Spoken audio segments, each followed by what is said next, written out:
일부에서 얘기하는 것처럼 비트코인이 완전히 가치가 제로가 된다든지 그런 일들은 아직은 아니다.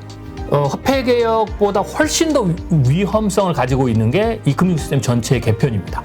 결국은 규제가 된다라는 것은 변동성을 뭐 이런 화폐 시장 정도로 안정을 시킨다. 네, 오늘 모신 분은 많은 분들이 아시죠? 아시아 미래인재연구소 소장이신 미래학자 최윤식 박사님입니다. 안녕하세요. 네, 안녕하세요. 반갑습니다. 네, 이번에 그 암호화폐 넥스트 시나리오 비트코인부터 CBDC 2세대 암호화폐까지라는 책을 또 새로 내셨는데요. 네네. 예, 그래서 이제 암호화폐와 관련해서, 그러니까 비트코인과 관련해서 네, 앞으로 어떻게 될 것인가 참 설왕설래 말이 많지 않습니까? 그렇죠. 예, 이야기를 좀 나눠보도록 하겠습니다. 네네네. 일단 지금 4만 달러인가 무너졌다가 또 다시 이제 돌파한 것 같고요. 네네. 처음에 10만 달, 1억이 넘을 것이다, 뭐 이런 얘기도 있었거든요. 네네. 뭐 거기까지 가기에는 중간에 이제 급락하면서 이제 그 밑에서 횡보하고 있는데 10만 달러까지도 가능하다라고 믿는 분들이 되게 많이 있거든요. 어떻게 그렇죠. 생각하세요? 암호화폐의 어떤 지금 이제 1세대 현재 암호화폐의 어떤 특성이나 그리고 이제 투자 시장에서 이루어지고 있는 여러 가지 이제 그런 어떤 부분들을 보면 뭐 이론적으로는 불가능하지는 않다라고 봅니다. 그래서 암호화폐가 워낙 또 변동성이 크고 한번 또 상승기를 타면 좀 높게 타고 그렇기 때문에 뭐 사실 이제 하락을 하면 굉장히 큰 폭의 하락을 하죠. 그래서 그런 어떤 그 변동성들을 바라보면 뭐 얼마든지 10만 달러 돌파도 이제 가능하다라고는 보는데요. 근데 이제 암호화폐를 이제 바라볼 때는 이제 그게 사실은 더 중요한 게 이제 아닙니다. 좀 더 큰 거시적 시각에서 향후에 이제 펼쳐질 그 뭐 디지털 화폐 전쟁이라든지 뭐 여러 가지 측면에서 좀 보시는 게 조금 더 도움이 되지 않을까라고 생각이 됩니다. 네. 자, 그렇다면 뭐 하여튼 뭐 이 암호화폐와 관련해서는 지금 말씀하신 대로 뭐 10만 달러까지 갈 수도 있다 믿는 분들도 있지만 이게 무슨 가치가 있냐, 사라지게 될 것이다, 뭐 양자 네. 컴퓨터 나오면 뭐 다 뚫리게 될 것이고 네. 뭐 이런저런 얘기가 많아요. 그렇죠. 네. 일단 우리 최윤식 박사님은 어느 쪽, 그러니까 개인적인 의견은 어떻게 가지고 계시나요? 저는 이제 개인적으로는 뭐 제가 이 책에 썼지만 이제 암호화폐가 사실은 4단계에 걸쳐서 발전이 되는데 현재는 뭐 2단계 정도가 좀 되는 거고요. 그래서 단순하게 지금은 이제 사실은 초기에는 뭐 여러 가지 그 이야기들이 많았습니다. 좀 긍정적으로 보는 데에서는 뭐 암호화폐가 뭐 달러를 대체하는 글로벌 이제 제1기축 통화가 가능하다. 뭐 이렇게 이제 보는 시각도 있었고요. 또 한쪽에서는 뭐 아니다, 이건 또 사기다, 뭐 이런 이제 얘기들이 있었습니다. 그래서 그런 뭐 공방들이 뭐 지금도 있긴 하지만 저는 이제 좀 그 단계를 좀 넘어섰다고 좀 보고요. 그래서 오히려 지금 현재의 암호화폐는 현 위치는 2단계 때 현 위치는 사실 뭐 법정화폐는 뭐 전혀 아니고요. 네. 그렇다고 해서 이제 자산으로 그냥 다 인정하는 분위기죠. 그렇죠. 대체 화폐도 아니고 좀 투자 상품, 네, 투자 상품에는 안착했다. 그런데 이제 투자 상품 중에서의 특징이 현존하는 투자 상품들 중에서 파생 상품 모든 걸 다 포함해서요. 혹은 역사적으로 지금까지 존재했던 모든 투자 상품 중에서 가장 변동성이 크고 버블이 크게 낀 그런 투자 상품 정도로 이제 이해하는 것이 현재 시각이지 않을까 그렇게 생각이 됩니다. 네. 객관적인 시각이. 아니 책의 그 목차를 보니까 비트코인 가격 대폭락 아직은 아니다 이런 내용이 있길래 네네. 이 얘기는 결국 언젠가는 가격 대폭락이 온다라는 얘기로 좀 이해가 돼서요. 그렇죠. 네, 이제 이렇게 보시면 되는데요. 비트코인을 좀 그 가격을 좀 분석을 해보면 사실 이제 2012년부터 뭐 최근까지 한 10년 가까이 네. 비트코인의 가격의 어떤 변동성을 보면은요, 대체적으로 80% 이상 폭락을 한 때가 3번 정도가 됐습니다.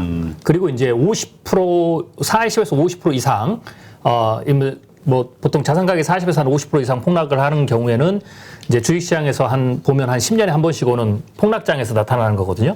이제 그런 것들은 사실 7, 8번 정도가 돼요. 그래서 그런 특성들을 보면, 사실은 이 비트코인이 뭐 이런 그 경제 흐름의 변동성을 굉장히 이제 크게 탄다라고 보는 거고요. 그래서 뭐 조금 더 예를 들면 80% 폭락이 보통은 이제 그 주식시장에서는 80% 정도 대폭락이 오는 거는 한 50년 내에 한 번 정도 오는 폭락이거든요. 네, 뭐 대표적으로 나스닥의 2000년 닷컴 버블이라든지 그 다음에 이제 다우에서는 대공황 때 이제 폭락이 왔죠. 네. 그런데 이제 비트코인은 대략 평균 한 3년에 한 번, 2, 3년에 한 번씩 80% 폭락이 오거든요.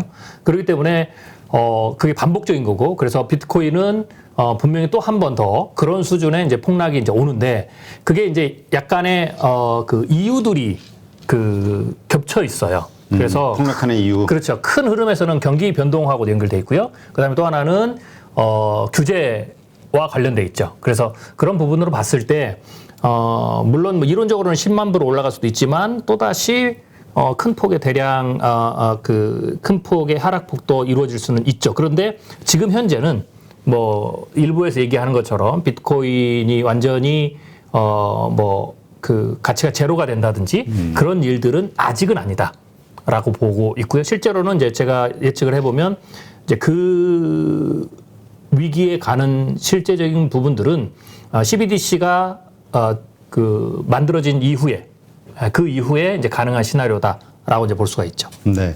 근데 지금 CBDC 하면 하여튼 뭐 지금 디지털 화폐와 관련해서 이번에 북경 올림픽에서도 그렇고 그 중국이 상당히 앞서 나가고 또 상당히 그 실용화하기 위한 노력을 기울이고 있는 걸로 뉴스에 많이 나오지 않습니까? 네네. 이번에도 뭐 상당히 성공적이다 뭐 그런 이야기들이 있던데 근데 이것이 과연 그 암호화폐, 그러니까 우리가 생각하는 암호화폐와 어떤 연관성이 있느냐. 그러니까 디지털 화폐가 활성화됐을 때에는 암호화폐가 완전히 죽게 될 것이다. 이런 의견도 있고 오히려 이건 자산으로서 계속 가치가 부각이 되면서 생존력은 이어질 것이다. 이런 의견도 있거든요. 네네네. 일단 이제 그걸 우리가 이제 시나리오를 좀 그 살펴보기 위해서는 일단 큰 틀에 좀 이렇게 현존하는 이런 각종 화폐들을 좀 그 카테고라이를 좀 할 필요가 있습니다. 이제 크게 나누면 아날로그 화폐하고 디지털 화폐 이렇게 나눌 수가 있죠. 아날로그 화폐는 텐저블한 거죠. 뭐 종이 화폐라든지 뭐 과거에 금으로 은, 뭐 동, 뭐 이렇게 했던 그런 이제 화폐들이죠. 그래서 이제 그걸 아날로그 화폐라고 우리가 규정을 한다면 그런 어떤 그 실물적인 어떤 형태가 없이 0과 1 디지털로 만들어진 화폐를 이제 우리가 디지털 화폐 네. 그렇게 이제 크게 볼 수가 있고요. 그 디지털 화폐 속에는 이제 암호화폐, 뭐 전자화폐, 가상화폐, 뭐 혹은 가상자산 뭐 이렇게 좀 그 세부적으로 좀 나눌 수가 있습니다. 그래서 전자화폐 같은 경우에는 이것도 이제 디지털화되어 있지만 전자화폐는 우리가 이제 신용카드라든지 뭐 그다음에 체크카드라든지 뭐 이런 것들이죠. 그래서 그거는 사실 전자금융거래법에 영향을 받는 거기에 이제 그 규제를 받는 이제 화폐죠. 그래서 그거는 주로 이제 대체화폐 혹은 아날로그 화폐를 그대로 쓸 수 있는 변형 형태로 볼 수가 있고요. 그 다음에 이제 우리가 이제 암호화폐라고 현재 얘기하는 거는 사실 블록체인 기술 기반으로 그러니까 그러니까 새로운 어떤 보안 기술들을 가지고 만든 화폐이고요. 또 블록체인 생태계를 발전시키기 위해서 어떤 인센티브 형식으로 만들어진 어떤 그런 그 역사들을 가지고 있죠. 그걸 이제 암호화폐 이제 그렇게 보고요. 이제 가상화폐 그러면 이제 게임 머니 같은 거, 뭐 이런 것들이 이제 가상화폐가 되죠. 그렇죠. 도토리 뭐 그런 거죠. 그리고 이제 지금은 이제 NFT라든지 이런 거는 또 이제 가상 화폐라기보다는 이제 가상 자산 쪽으로 이제 나오는 거죠. 그래서 이 커다란 디지털 화폐 속에 이제 이런 게 세부적으로 나눠져 있고요. 여기에 이제 CBDC가 이제 치고 들어오는 거거든요. 그렇죠. 그럼 이제 이거는 사실 국가가 발행하는 화폐인데 암호화폐인데 그래서 이 부분은 물론 이제 블록체인 기술 들을 이제 사용하죠. 네. 그런데 이제 이것은 국가가 주도하느냐 민간이 주도하느냐의 그 굉장히 큰 차이로 인해서 주는 파급력은 굉장히 크다. 이렇게 봐야 되겠죠. 그래서 CBDC가 뭐 암호화폐의 일종이긴 하지만 그래도 국가가 만드는 어떤 그런 특성 때문에 조금 따로 분리해서 보는 것이 향후에 현재 비트코인을 비롯한 다양한 암호화폐의 미래가 어떻게 되는지를 우리가 예측할 때 도움이 된다라고 볼 수가 있습니다. 네. 사실 그 우리 미중 패권 전쟁의 가장 근본적인 거는 이제 기축 통화를 누가 될 것이냐, 달러냐, 그리고 달러가 너무 독식하는 거 아니냐, 거기에 이제 위안화가 이제 도전하는 이러한 형태가 이제 결국은 패권 전쟁을 불러일으켰다 이런 의견도 일각에서는 있는데, 네네. 어쨌든 중국에서는 디지털 화폐에 집중을 하고 있죠. 네. 미국에서는 계속 무시하다가 이번에 저 뭐 의회에서 뭐 정식으로 발의가 된 것 같고요. 네네.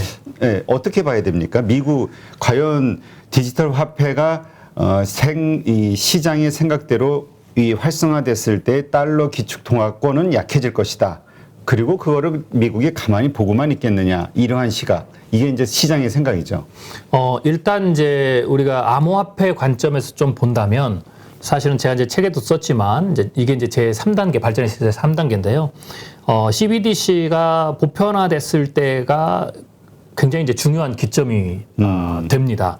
그러면은 이제 이 CBDC가 보편화된다라는 것은 이렇게 얘기해요. 지금 이제 중국은 이제 이미 시작을 했고요. 그렇죠. 이제 가장 중요한 이제 우리 시청자분들이 생각하셔야 될 가장 중요한 이제 시그널은 미국이 언제 CBDC를 본격적으로 사용을 하느냐라는 부분이 이제 가장 중요합니다. 그러면 이제 미국이 하게 되면 미국이 지금 제1기축 통화 국가이기 때문에 나머지 제2기축 통화, 그럼 유로화라든지 일본이라든지 이런 데가 아마 따라 하게 될 거고요. 그럼 결국은 그 주변에 있는 한국이라든지 이런 나라들도 하게 되겠죠. 그래서 주요 선진국에서 모두가 다 CBDC를 이제 하게 되는 거죠. 이게 이제 사실은 3단계인데 이 하게 되면서부터 지금 현재의 1세대 암호화폐, 비트코인이라든지 뭐 이더리움이라든지 도지코인이라든지 그 외에 나머지 현재 그 이전에 발행된 암호화폐에 대해서 미래가 완전히 이제 두 갈래로 바뀝니다. 그래서 하나는 뭐냐면 사라지거나 상장 폐지가 되는 거죠. 그렇죠. 아니면 생존하는데 새로운 규칙이 만들어질 거예요. 네, 그럼 그 규칙에 맞춰서 생존하게 되는 그런 새로운 어떤 규칙이라면 그게 어떤 걸 예상해 볼 수 있을까요? 자, 이거는 이제 우리가 좀 이렇게 생각해야 되는데요. 그 규칙을 이제 우리가 예측을 해보려면 우리가 이제 규칙이 안 일어났으니까 우리가 모르잖아요. 그렇지만 그렇죠. 우리가 예측을 해볼 수가 있어요. 왜냐하면 과거의 화폐와 금융의 역사들을 이제 바라보면서. 그런데 이제 제가 왜 미국이나 유로존, 일본 제1, 2 기축 통화 국가의 CBDC 발행이 중요하냐라고 말씀을 드렸냐면 사실 엄밀히 보면 아까도 그런 말씀을 하셨는데 미국은 그러니까 이제 CBDC를 할 생각이 없었습니다. 사실 연구는 1990년대 후반에 미국에서 실제로 했어요. 재무부에서. 그런데 사실 덮어버렸죠. 예를 들면 이런 거죠. 지금 전기 자동차가 굉장히 빠른 속도로 시장을 형성시키고 있는데 뭐 잘 아시겠지만 전기 자동차가 1900년대 초반에 이미 나왔거든요. 그런데 그 기술을 덮어버리고 이런 뭐 디젤이라든지 가솔린 차가 계속 갔었지 않습니까? 거기에는 이제 다양한 이유들이 있었죠. 그렇죠. 네, 그런데 그런 것처럼 미국도 이 부분을 재무부에서 CBDC를 연구를 했는데 덮은 이유가 뭐 여러 가지 이유가 있지만 가장 핵심적인 이유는 만약에 CBDC를 그러니까 달러 아날로그, 그러니까 종이 화폐를 없애버리고 CBDC를 중국이 지금 목표하는 것처럼 법정 화폐로 디지털 화폐로 만들어버리면 무슨 문제가 생기냐면 금융 시스템 전체를 다 바꿔야 돼요.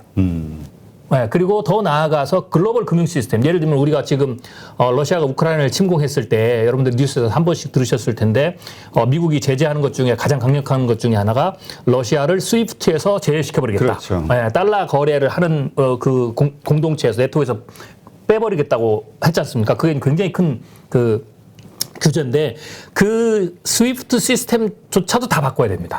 그러니까 미국의 입장에서는 이런 거죠. 한마디로 굳이 할 이유가 없죠. 굳이 복잡하고 그렇죠. 자기네 그 이익에는 반하는. 네, 물론 뭐 디지털 화폐를 만들면 우리가 생각하는 지금 암호화폐 1세대 암호화폐에 주는 여러 가지 이득들이 있죠. 네, 뭐 그렇지만 미국의 입장에서는 그 이익이 크다 할지라도 굳이 뭐 아날로그 달러를 없애고 그렇게 만드는 게 미국 입장에서는 사실 큰 메리트가 없었던 거예요. 괜히 복잡하기만 하고. 근데 이제 이 금융 시스템 자체를 바꾸고 스위프트 자체를 바꾸는 게 얼마나 큰 모험이냐면 우리가 이제 가끔 뭐 신흥국이라든지 혹은 우리가 이제 북한에서도 이제 그런 일들이 일어났지 않습니까? 그리고 이제 우리나라도 가끔 뭐 음모론처럼 이런 얘기가 나와요. 화폐 개혁. 그렇죠. 네, 그래서 뭐 지하 경제를 끌어내고 혹은 뭐 여러 가지 경제에 뭐 새로운 걸 하기 위해서 혹은 화폐 단위가 커지니까 화폐 개혁을 해야 된다 뭐 이제 이런 얘기가 나오죠. 실제로 북한에서는 뭐 몇 년 전에 화폐 개혁에 실패해가지고 그 담당하는 사람이 숙청되고도 그랬잖아요. 그런데 화폐 개혁보다 훨씬 더 위험성을 가지고 있는 게 이 금융 시스템 전체의 개편입니다. 심지어는 제가 책에도 했지만 자칫하면 상업은행 자체를 전부 다 없애야 돼요. 네. 그렇기 때문에 이런 모험수를 둘 필요가 없었던 거죠. 그런데 왜 갑자기 그러면 미국이 의회에서 이걸 논의를 하고 바이든 대통령이 갑자기 이것에 대해서 적극적으로 연구를 하라고 행정서명을 했느냐? 이유는 중국 때문에 그런 거죠. 네. 그러면 중국은 이걸 왜 하게 됐느냐를 생각해 봐야 돼요. 그 이유는 간단해요. 중국이 경제가 쭉 발전하면서 미중 전쟁을 펼치면서 결국은 중국이 G1에 올라가려면 제가 늘 누누이 말씀드렸지만 G1에 달리는 데 있어서의 옥새와 같은 게 제1기축 통화라는 거죠. 그래서 중국이 위안화를 제1기축 통화의 주위에 올려놓으려고 하는데 지난 뭐 10년, 20년 동안 열심히 했는데 결국 여전히 중국의 위안화 글로벌 시장에서 거래 그 지배율이 2%가 조금 넘죠. 그러니까 중국 입장에서는 이렇게 해서는 앞으로 20, 30년을 해도 안 된단 말이죠. 네. 그러던 차에 중국이 승부수를 던진 게 저는 이 CBDC다, 디지털 위안화다. 라고 보는 거죠. 그래서 아날로그 이 통화로는 이 기축 통화 국가로 갈 수 없기 때문에 그러면 지원이 되기도 힘들 거고요. 그냥 부자 나라, 돈 많은 나라가 되는 거죠. 그래서 그 CBDC를 통해서 판을 전체를 한번 바꿔보자라고 이제 모험을 던진 거죠. 그러다 보니까 이제 미국의 입장에서는 중국이 그렇게 나오니까 중국이 하는 걸 보니까 굉장히 빠른 속도로 지금 아시안 게임도 그렇고 지금 확장을 시켜 나가잖아요. 네. 그러면서 이제 중국이 이렇게 하면서 뭐 만약에 이런 추세 러시아라든지 혹은 그 중국의 그 일로에 있는 그 국가들이 참여를 하면 어쩌든지 먼 미래에는 반드시 늦게 가더라도 결국 화폐는 디지털 화폐로 완전히 다 넘어갈 건데 이 주도권을 중국에 뺏길 수 있다라는 거죠. 그러면은 미국의 달러의 어떤 그 지위도 미국의 지위도 무너질 수 있다. 그래서 다급하게 다시 이번에 미국이 이제 그런 행정명령을 내리고 의회에서 이제 한 거다라고 보면 되고요. 미국이 그렇게 되면 결국은 중국과 미국이 하니까 유럽도 하게 되고 한국도 그렇죠. 하게 되죠. 자, 그러면 이제 그걸 하게 되면 결국 어떻게 되냐면 국가가 디지털 화폐를 하게 되면 결국은 그 다음 나오는 것은 그보다 먼저 있었던 제1세대 암호화폐에 대한 정리를 해야 됩니다. 비트코인이나 뭐 이더리움이나 그렇죠. 네, 그래서 그때부터 본격적으로 그 부분에 대해서 어쩌든지 그것도 통화의 역할을 한다고 이제 하니까요. 본격적인 제재가 가해질 거다라고 보면 되고요. 그러면 네. 말씀하신 그 대폭락, 그러니까 비트코인 운명의 날 뭐 이런 그 소제목이 있던데 네. 이거는 이제 결국 그 지금 말씀하신 그 디지털 화폐의 어떤 그 광범위한 확산, 그로 인한 기존의 암호화폐에 대한 네. 거기에 대한 그 규제 이런 것들로 여기에 상당한 타격이 들어간다. 그렇죠. 이렇게 시작이 되는 건가요? 이렇게 봐야 됩니다. 이제 미래는 갑자기 오지 않고 이제 신호를 주고 오거든요. 그렇죠. 그런데 이제 지금 중국을 좀 우리가 눈여겨 볼게. 중국이 이제 제가 말씀드린 이제 그런 목적을 가지고 지금 CBDC를 한다고 말씀드렸잖아요. 디지털 위안화를. 근데 중국이 그 디지털 위안화를 하면서 동시에 뭘 했냐면 우리가 잘 아는 대로 비트코인이나 모든 가상 자산을 불법화 시켰어요. 네. 이거는 가격을 안정화시켜서 투자 상품으로 가는 것조차도 다 막아서 완전히 불법화를 시켜버렸거든요. 그게 이제 중국의 속내가 훨씬 더 드러난 이제 부분이고요. 그래서 그렇게 본다면 이제 미국의 입장이나 다른 나라들은 그렇게는 할 수 없죠. 네, 중국처럼. 중국은 이제 사회주의니까 그렇죠. 그게 엄청난 자산이 들어가 있는데 그렇게 하게 되면 이제 국민들이 들고 일어나죠. 그렇지만 사회주의 국가니까 그렇게 하는 거고 미국이나 유럽이나 다른 나라들은 일본이나 한국은 그렇게 할 수가 없어요. 그러면은 불법화는 안 시키면 차선책으로 뭐라 할 거냐? 규제를 하겠죠. 그러면 그 규제가 어디에 들어갈 거냐면 뭐 예를 들면은 화폐성 기능을 갖는다. 그러면 지금 전자화폐처럼 전자금융거래법 하에서 규제를 거기에 들어서 그 수준의 강력한 규제를 하든지 아니면 투자 상품에 안착을 시킨다면 투자 시장에서 그 통용되는 그 모든 규제들을 다 집어넣겠죠. 그리고 투자 시장에 안착이 되면 그래도 투자 시장 안에서 상식적으로 이해되는 변동률, 변동성을 갖도록 갖가지 규제가 들어가는 거예요. 네. 이 말을 거꾸로 하면 지금 투자 시장에서 여러 가지 상품들이 있는데 그 상품들이 변동성이 각각 다르지만 어느 정도의 일정한 변동성을 유지하는 이유는 그 거꾸로 보면 규제 자체가 그 상품들의 각각이 다르지만 그 상품들의 규제 자체가 그 정도의 변동성을 허용하는 수준에서 리미테이션을 걸어놨기 때문에 그렇게 되는 거죠. 왜냐하면 중국에서 불법화하고 미국에서 규제해도 예를 들어서 영국에서 거래가 되고 네네. 뭐 어디 뭐 베네수엘라에서 거래가 되고 이런다면 네. 거래소가 워낙 많이 있으니까 네네네. 결국은 계속 이어져 나갈 수 있는 거잖아요, 생존력이. 근데 이제 그렇게는 할 수 있는데 그래서 제가 이제 미국이 하게 되면 이게 중요한 거, 왜 이제 중요한 기점이라고 말씀드리면 미국이 하게 되면 이 CBDC를 유럽, 유로존, 유로화폐, 그 다음에 일본, 한국 이런 나라들이 다 할 수밖에 없어요. 왜냐하면 미국이 그걸 하게 되면 미국이 이걸로 국제적인 금융 거래를 전 질서를 다 바꿀 거기 때문에 그러면 다른 나라들도 하게 되죠. 그러면 주요 선진국들이 다 하게 되면 물론 여기에서 빠져나가는 국가들이 있겠죠. 근데 그렇게 되면 어떻게 되냐면 사실 이런 거죠. 지금 당장이라도 미국이나 유럽에서 규제를 해버리면 암호화폐 시장은 현재 1세대 암호화폐 시장 끝난다고 보면 됩니다. 뭐 다른 나라 가봐야 돈은 다 거기에 있기 때문에.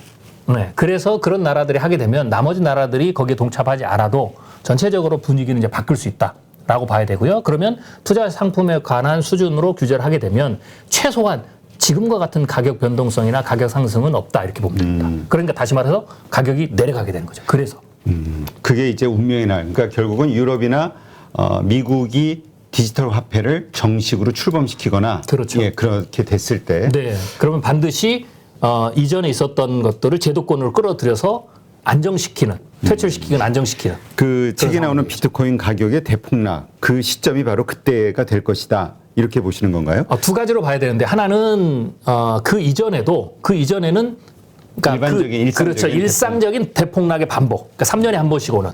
그 이후에는 대폭락이 된 이후에 낮은 가격에서 안정성을 유지하는. 더 이상 뭐 이렇게 10만 불, 20만 불 가는 일이 없어지는 거죠. 네. 그렇다면 그 가치는 우리가 지금 생각하는 것보다 아주 낮은 바닥권. 뭐 우리 폭락 이후에 암호화폐가 비트코인이 얼마 있었죠? 그때 뭐 한 300만 원, 뭐 400만 원 네네. 이랬었잖아요. 이번에 재상승이 오기 전에 그 이더리움 같은 거는 20-30만 원대였고 이러한 수준을 생각하시는 건가요? 그러니까 이번에 상승 이전에 어떤 그 정도 수준을 생각하시는 건가요? 아니면 그보다 훨씬 더 낮은 수준을 생각하시는 건가요? 이제 이렇게 보시면 됩니다.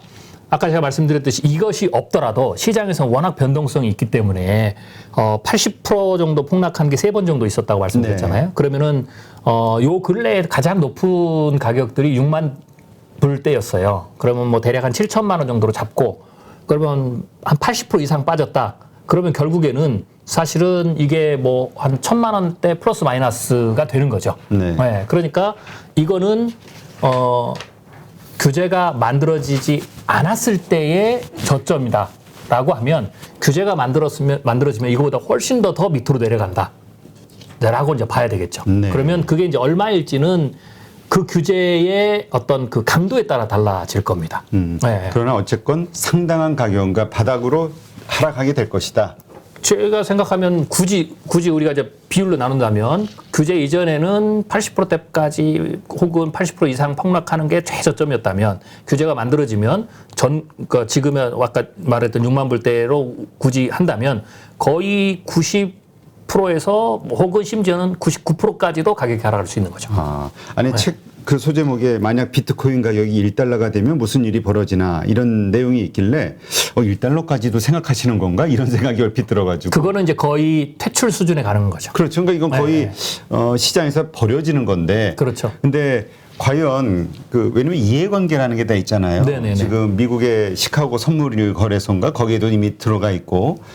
이 선물 거래도 되고 그다음에 엄청난 뭐 테슬라 같은 것도 어마어마한 비트코인 자산을 확보하고 있고 이러한 이해 관계자들의 이해가 과연 이러한 식으로 흘러가게 놔둘까 이런 생각이 들 수밖에 없죠. 그렇죠. 그래서 이제 제가 이제 생각해보는 이제 시나리오는 만약에 이제 아까 말씀드렸지만 중국 정부는 상관이 없어요. 사회주의니까 그냥 자기네들이 해서 퇴출시켜버리면 끝나버리니까. 근데 이제 이런 민주주의, 자본주의 사회에서는 그렇게 할 수가 없기 때문에 그건 즉각 표와도 연결돼 있잖아요. 네, 정치적인 문제. 그래서 굳이 그러면 내려야 되는 게 좀 분명하다. 만약 그렇다면 저는 이렇게도 이제 충분히 가능하다라고 보는 거죠. 예를 들면 비트코인이나 이런 이 1세대 암호화폐가 결국은 미국이나 이런 정부가 건들지 않아도 시장 안에서 80%의 변동성을 이렇게 가지니까 그렇게 폭락을 할 때에 그러니까 규제를 언제 내놓느냐죠. 네. 그래서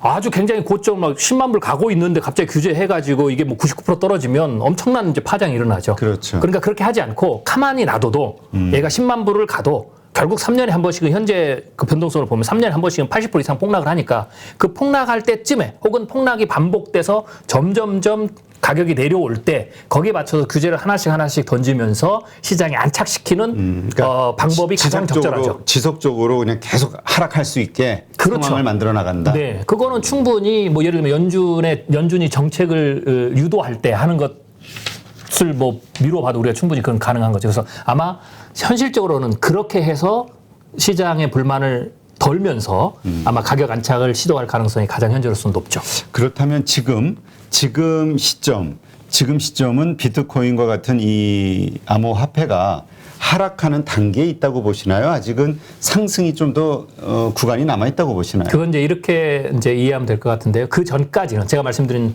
이 주요 국가들이 1, 2 기축통화 국가들이 그걸 발행하기 전까지는 어쩌든지 변동성 장이다. 하락과 상승을 올랐다, 계속 내렸다. 반복하는. 그리고 그 변동성은 결국 어떻게 되냐면 시장의 흐름, 투자 시장의 흐름과 거의 맥을 같이 한다 이렇게 보시면 됩니다. 그렇다면 사실 뭐 유럽 국가들도 CBDC에 대해서 이미 팀들이 발족이 돼서 연구하고 있다. 뭐 이런 건 뉴스로 나왔었잖아요. 그렇죠. 네. 근데 이제 미국은 공식적으로 안 하다가 이제 공식적으로 이제 시작이 된 거니까 이게 어떻게 보면은 기존의 암호화폐 시장에는 상당한 불길한 시그널이다라고 그렇죠. 볼 수 있는 거죠. 네, 그러니까 이제 조금 이제 이 시청자분들이 잘 이해하셔야 될 게 단기적인 시각에 보면 마치 그들이 그렇게 하는 게 암호화폐를 좀 그 인정하는 그렇죠. 네, 그런 어떤 느낌을 받죠. 그래서 호재라고 생각하는데 그렇게 생각하는 분들 많아요. 그렇죠, 많습니다. 네. 그래서 뭐 그게 단기적으로는 그럴 수가 있어요. 어차피 시장은 또 모멘텀이니까 분위기니까 그렇지만 중장기적으로 그들이 왜 그걸 하고 그 다음에 뭘 할 것이냐를 좀 깊이 살펴보면 결국은 그거는 중장기적으로는 사실 호재가 아니죠. 네, 그렇게 보셔야 될 것 같습니다. 그러니까 하여튼 뭐 지금 근데 뭐 이미 암호화폐에 투자하시는 분들은 이런 이야기 들으면 기분 나빠하시겠죠. 그럴 수 있죠. 네, 네, 네. 네. 그러나 어쨌건 이것도 하나의 그 시나리오니까. 그렇죠. 시나리오고, 네. 그러니까 어쩌든지 간에 투자의 관점이니까 뭐 단기 투자나 중기 투자나 장기 투자 전략을 세우실 때 뭐 예를 들면 그게 투자 상품이 가격을 하락한다고 해서 뭐 예를 들면 돈을 다 잃는 건 아니잖아요. 그렇죠. 왜냐하면 하락장에서도 전략을 어떻게 사용하느냐, 변동성 어떻게 쓰느냐에 따라서 내가 수익을 얻을 수도 있고 뭐 하는 거니까 중요한 거는 너무 낙관적으로만 보지 마시고 조금 주요 국가들이 왜냐하면 이거는 화폐이기 때문에 사실은 정부가 분명히 개입을 하게 됩니다. 어떤 방식이든지 간에. 네, 그래서 그러니까 그런 부분을 좀 생각하시는 게 도움이 됩니다. 일단 전제로 우리 최윤식 박사님은 디지털 화폐가 국가적으로 공용화, 통용화되는 순간 이 암호화폐에 대한 규제는 들어갈 수밖에 없다. 그렇죠. 그 규제는 결국 폭락으로 끌고 갈 것이다. 규제는 물론 폭락이라는 말보다는 그냥 낮은 가격에 안정적인 생존할 수 있는 가격에서 변동성을 줄여가면서 뭐 예를 들면 이런 거죠. 원달러 화폐 우리가 이제 원달러 시장을 보면 외환 시장에서 원달러가 뭐 3년에 한 번씩 막 80%씩 폭락하고 막 그러다가 또 갑자기 뭐 2배로 뛰고 이런다고 해보세요. 그러면 이거는 화폐적인 속성이 굉장히 심각한 문제가 생기죠. 네. 그러니까 결국은 규제가 된다라는 것은 변동성을 뭐 이런 화폐 시장 정도로 안정을 시킨다라는 거고 그러기 위해서는 가격이 얼마가 됐든지 간에 그게 이제 뭐 90% 폭락하든 아니면 뭐 이 가격을 유지할 수도 있는 거긴 해요. 물론 이제 그럴 가능성은 적지만 그러나 중요한 것은 그 이후부터는 변동성이 지금과 같은 변동성이 나타날 가능성이 거의 없다. 라는 변동성이 없다는 거는 들고 있을 이유가 없다는 얘기잖아요. 투자적 가치가 많이 떨어진다라는 거죠. 상대적으로. 그렇죠. 네네. 그러니까 90%까지도 떨어질 수 있다. 아까는 뭐 99%까지 그럴 수도 말씀하셨죠. 있는 거죠. 화폐에 따라서는요. 그 암호화폐 종류에 따라서는. 어떤 거는 그리고 정확히 얘기하면 상당수는 퇴출당할 겁니다. 상당수는 대출당한다. 네. 자연적으로 그 규제를 맞추지 못하면 퇴출이 되는 거니까요. 그죠. 아니 비트코인이 뭐 90% 빠질 정도면은 다른 화폐들이야 예전에 우리 그 폭락 시기에 보면은 거의 다 그러니까 거의 다 거래가 조용히 했잖아요. 그렇죠. 일반 알트코인들은. 네네. 네. 그러니까 그러니까 이렇게 보시면 됩니다. 만약에 비트코인을 조금 더 제가 분류해드리면 비트코인이나 이런 암호화폐를 정부가 대체 화폐 수준으로 인정을 하면 폭락률이 훨씬 더 많을 거고요. 그러지 않고 그냥 조금 변동성이 높은 투자 상품에서만 존재하게 만들면 폭락률은 사실 그렇게 뭐 99%까지 아니고 현재 이 투자 시장에서 발생하는 폭락률을 유지한 채 그렇지만 상승률은 좀 제한이 되겠죠. 뭐 그런 정도로 이렇게 나눠서 봐야 될 것 같습니다. 그때 규제가 어디에다 초점을 맞출 것인지. 네, 거죠. 알겠습니다. 비트코인 혹은 암호화폐 투자하시는 분들은 한번 또 색다른 관점에서 한번 생각해보는 시간이 되셨으면 좋겠네요. 네네. 네. 그리고 뭐 한 가지 더 말씀드리면 이제 그런 미래가 당장 내년에 오지는 않습니다. 최소 빨라야 5년. 빨라야 5년. 그리고 이제 보통은 제가 이제 플러스 이제 10년 전후로 왜냐하면 그거를 개발하고 그 다음에 시장에서 테스트를 해야 되고 또 바꾼 데 여러 가지 있고요. 디지털 화폐. 그렇죠. 그래서 중국도 빨리 하지만 시간이 오래 걸릴 수 있어요. 그래서 그런 미래가 오는 것은 지금 당장은 아니니까 너무 그 부분에 대해서 너무 심각하게 생각하실 필요까지는 없습니다. 또 그 기대감을 크게 갖는 분들 입장에서는 5년 후에 이런 세상이 온다? 오히려 그때는 또 크게 불어날 거로 생각하시는 분들이 그렇죠. 많은데 그래서 10년, 뭐 20년 이렇게 뭐 삼성전자 주식 사듯이 그럴 거는 아니다, 아직은. 네, 그렇게까지만 생각하시면 되겠습니다. 네, 알겠습니다. 누구나 1시간 안에 200개 종목에서 좋은 종목을 고를 수 있는 그런 능력을 배양할 수 있도록 제가 도와드리려고 그렇게 하고 있습니다.